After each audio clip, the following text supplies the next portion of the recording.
Hello అండి అందరికీ. ఇది మా ఇంటి దగ్గర సెప్టెంబర్ 1 సండే మార్నింగు మేము లేచేసరికి వాటర్ అయితే ఈ లెవెల్లో వచ్చి ఉన్నాయండి. మేము నిద్ర లేచి చూసేసరికి మాకు షాక్ అనమాట. అసలు ఏంటి మన అపార్ట్మెంట్లోకి ఇలా నీళ్ళు రావడం ఏంటి, సరౌండింగ్స్ మొత్తం అన్నీ ఫుల్గా అయిపోయి ఉన్నాయండి వాటరు. ఒక 1 అవర్లోనే ఇంకొంచెం ఇంక్రీజ్ అయ్యాయి. మేము ఈలోపే కరెంట్ అన్నీ ఆఫ్ చేసేసుకొని మేమందరం కనీసం బైక్స్ అన్నా తీసుకొని బయటకు వచ్చేద్దాము అన్న మూమెంట్లో ఇంకా వాటర్ లెవెల్ అనేది ఇంకా ఇంకా పెరిగిపోతూ వచ్చింది. చూసారా, స్టార్టింగ్ అయితే మాకు ఇలా ఉన్నాయండి. మా సెల్లార్లో కార్లు బండ్లు అన్నీ మొత్తం మునిగిపోయాయి. మా అయితే కారు ఫుల్గా మునిగిపోయిందండి. ఇంకా వాటర్ ఫుల్గా వచ్చేసిన తర్వాత వీడియో అయితే తీయలేకపోయాము. చాలా వాటర్ వచ్చిందండి. ఈ వాటర్లో పాములు, అనేక రకాల జంతువులు అసలు మామూలుగా లేదు మాకైతే. మేము అసలు ఊహించలేదు. మా వెనక సైడ్ గ్రౌండ్లో కూడా ఇలాగా వచ్చేసాయి. చూసారా, బండ్లని చాలామంది పైన పెట్టుకున్నారు మేము లేచేసరికి. కొంతమంది పెట్టుకోగలిగారు, కొంతమంది పెట్టుకోలేదు. చూసారా, ఇంత దారుణమైన పరిస్థితి అసలు నేను ఎప్పుడూ చూడలేదండి. చాలా వరకు ఇల్లులన్నీ మునిగిపోయాయి. చూసారా ఎలా ఉందో, మా సరౌండింగ్స్ అంతా మనుషులు కూడా కనిపించట్లేదు. ఆ బస్సు కూడా ఒక 1 డే కల్లా ఫుల్ అయిపోయింది. ఇప్పుడు ఫస్ట్ డే కదా ఇలా ఉంది. మా ఫ్లాట్స్లో చాలామంది అయితే సండేస్ వెజిటేబుల్స్ అవి తెచ్చుకుంటారండి. ఎందుకంటే జాబ్స్ చేసేవాళ్ళు కాబట్టి సండే వాళ్ళకి లీవ్ ఉంటుంది కదా, ఆ రోజు తెచ్చుకుందామని అయితే చాలామంది సాటర్డేతో అన్నీ అయిపోయి ఇంట్లో కూడా ఏమీ లేని సిచ్యువేషన్లో ఉన్నారు. మాకు మామూలుగా ఎక్కువగా మాకు ప్రాబ్లం ఫేస్ చేసింది ఏంటంటే మాకు వాటర్కేనండి. ఆ రోజు కూడా మాకు ఇలాగా మా అపార్ట్మెంట్లో వాళ్ళు, మా వారు అందరూ కలిసి ఇలాగా ఒక బోట్ లాగా రెడీ చేసి అపార్ట్మెంట్లో అవసరమైన వాళ్ళ కోసం వాటరు ఫుడ్ తెప్పిద్దామని చెప్పేసి అయితే ఇలా రెడీ చేశారండి. చాలా ట్రై చేశారు కానీ బయటికి వెళ్దామా అని గేట్లు ఓపెన్ చేశారు. ఓపెన్ చేసిన తర్వాత చాలా ఫ్లోటింగ్ ఉందండి. అసలు చూసారా, మనిషి అయితే మునిగిపోతున్నారు. చాలా కష్టపడి ఒక చిన్న మంచం మీద ఇలాగ థర్మాకోల్డ్కి అటు ఇటు కట్టేసేసి అది నీళ్ళల్లో తెలియదాకా వీళ్ళ ఉన్న 6 కూడా ఇలాగ తాళ్ళు కట్టుకొని అపార్ట్మెంట్లో ఉన్న వాళ్ళ కోసం ఫుడ్ కోసం అయితే వెళ్దాం అనుకున్నారు. బట్ అయితే అవ్వలేదు. ఫస్ట్ డే అయితే, సెకండ్ డే అయితే అసలు అవ్వలేదు. ఇంకా థర్డ్ డే నుంచి మాకైతే ఇలా బోట్లు వచ్చినాయండి. కొంచెం థర్డ్ డే నుంచి కొంచెం బెటరు. ఎందుకంటే మాది అపార్ట్మెంట్ చాలా లాస్ట్కి ఉంటుంది. మాకు ప్రైవేట్ ఎన్క్లేవ్ అనమాట ఇది. మాకు న్యూ ఆర్ఆర్పేట లోపలికి ఉంటుంది. సో ఇదేంటంటే ఎవరికి తెలియక ఫుడ్ అయితే రాలేదు. మేమైతే కంప్లైంట్ పెట్టాము. కంప్లైంట్ పెడితే మాకు ఫుడ్ కాదు, మాకు వాటర్ నీడ్ ఉంది, మాకు వాటర్ కావాలని పెట్టాము. అయితే కరెంట్ లేకపోయినా ఫుడ్ లేకపోయినా ఉండొచ్చు, వాటర్ లేకపోతే ఉండలేము కదండి. వాటర్ మాకు చాలా ఇబ్బంది అయిపోయింది. అప్పటికే మా ఫ్లాట్స్లో వాళ్ళు చాలామంది వెళ్ళిపోయారు. పసిపిల్లలతో ఉన్నారండి. చిన్న చిన్న పిల్లలతో ఉన్న వాళ్ళు ఉండలేక అయితే వెళ్ళిపోయారు.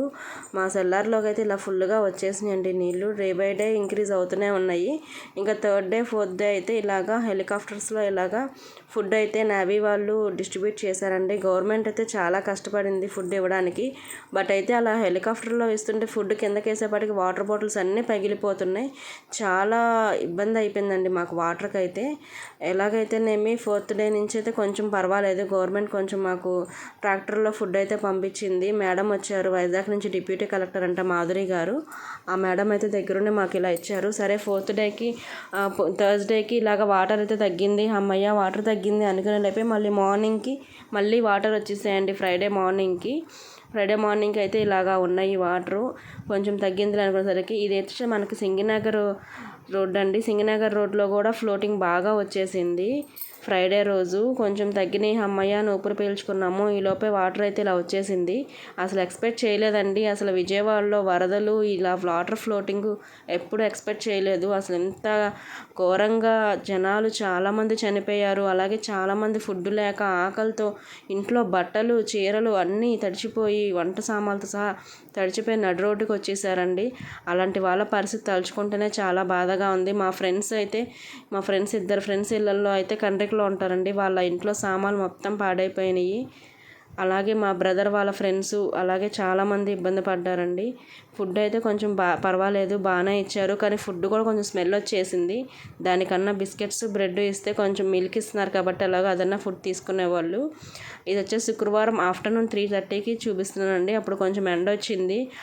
ఓకే పర్వాలేదు అనుకున్నాము. అనుకున్నాము. మళ్ళీ సాటర్డే మార్నింగ్కి మళ్ళీ వాటర్ ఇంక్రీజ్ అయ్యాయి. అసలు దినం ఏ రోజుకి ఆ రోజు లెగవడము, వాటర్ లెవెల్ ఎలా ఉందో చూసుకోవడము. మేమైతే ఫ్లాట్స్లో అలాగే ఉన్నామండి 7 days కూడా.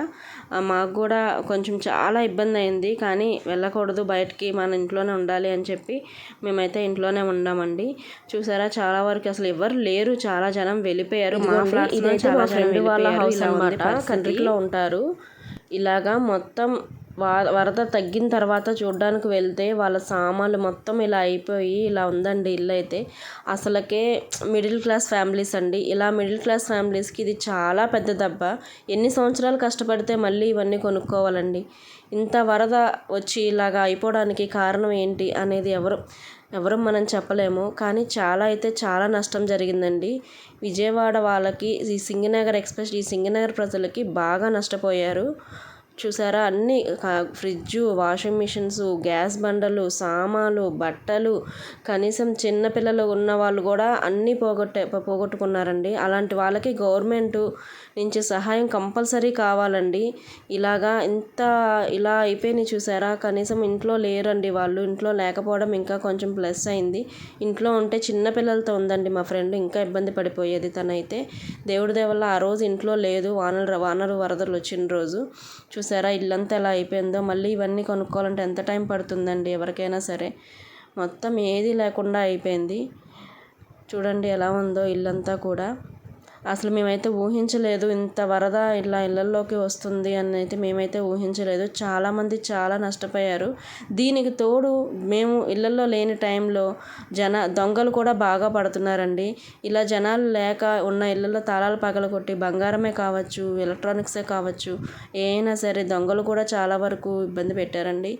గవర్నమెంట్ వాళ్ళు దీనికి గట్టిగా చర్య తీసుకొని బండ్లకి, కార్లకి, ఇలాగ ఇంట్లోకి సర్వం కోల్పోయిన వాళ్ళకి గవర్నమెంట్ నుంచి ఎంతో కొంత అమౌంట్ అనేది ఇప్పిస్తే ఇలాంటి వాళ్ళు కొంచెం హ్యాపీగా ఫీల్ అవుతారు.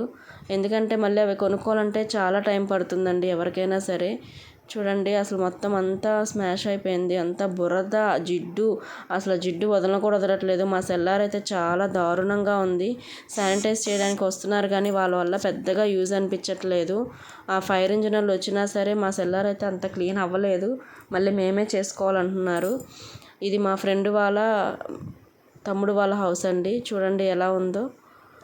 వాళ్ళు కూడా ఫ్యామిలీ చాలా పూర్ అండి. ఏదో అన్నీ కొనుక్కున్నారు, మళ్ళీ పిల్లలతో ఉన్నారు. మళ్ళీ ఇవన్నీ ఎప్పుడు కొనుక్కోవాలి. అసలు చాలా దారుణం అండి ఇదైతే. చాలామంది వాటర్ కోసం అయితే ఇబ్బంది పడుతున్నారండి. ఇలా ట్రాక్టర్ నుంచి రాగానే మనుషులు అందరూ గుమ్మిగూడిపోతున్నారు. వాళ్ళు కూడా ఇచ్చిన వాళ్ళే ఇస్తున్నారు, తీసుకున్న వాళ్ళు తీసుకుంటున్నారు కానీ వెనకాల వాళ్ళకైతే రావట్లేదు. చాలా ప్రాబ్లం ఫేస్ చేస్తున్నాము నిన్నటి వరకు కూడా. మేబీ ఇవాళ కొంచెం వాటర్ అంతా తగ్గి ఇప్పుడు కొంచెం ఫ్రీ అయ్యాము. ఇలా రోడ్డు మీదకు వస్తే బండ్లు అవన్నీ ఇలా ఉన్నాయండి. ఇది న్యూ ఆర్ఆర్పేట రోడ్డు అనమాట. ఇటు నుంచి మేము ఓల్డ్ ఆర్ఆర్పేట వెళ్తున్నాము.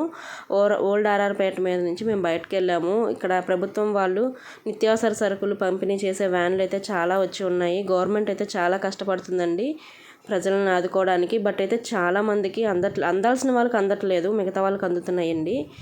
ఈ వీడియో నచ్చితే లైక్ చేయండి. Thank you.